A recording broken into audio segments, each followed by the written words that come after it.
want to make sandwiches. Ahmed, can you add the black pepper for me? Okay.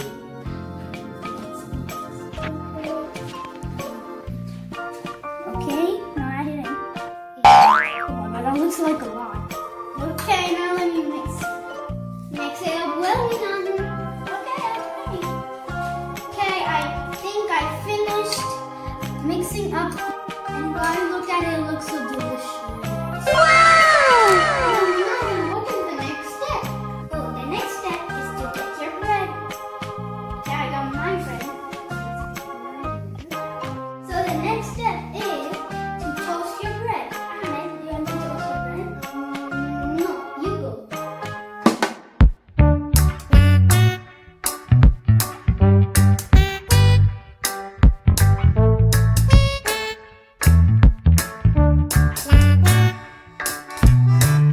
Now my bread has been toasted. Finally! Look how burned it is. Okay, maybe it must be ready before us. Okay, put it in the oven. Now,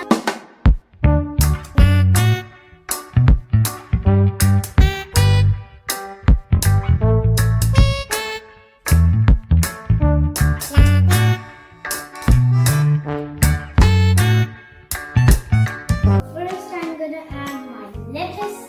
Okay, yeah, can I have the lettuce? Okay, lettuce. Here. And another lettuce. Wait. I only want one. Okay, now I'm putting my cheese. It's so sticky. Even more. I love cheese. Yeah, it's the best. But we don't know how to open cheese. So I know how to open cheese. Now, how do we open it? Okay, I got it open. Now the only thing is, how do I get it out? And the only thing, yeah. Now how do I put it? Yeah. I think I have to dump it. And see, I got it out quickly. Oh, actually it worked. Guys, look at cheese. Ahmed, look at mine. Ahmed, continue putting this cheese on. And done. Okay, there's one spot left. And done. Just get that off again. Come on. Okay, now we can move on to the next step. If you finish licking your fingers, they're cheesy. It's okay with that, leave that. So now we're gonna add cucumbers inside. Okay, so I have cucumber. My second and then cucumber. Okay, and now I think we have to close up the sandwich. Okay. Let's close it out. I remember mine did fail. Actually, mine won. Oh, even mine. Look at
yum, yum, yum. Okay, that was really, really funny.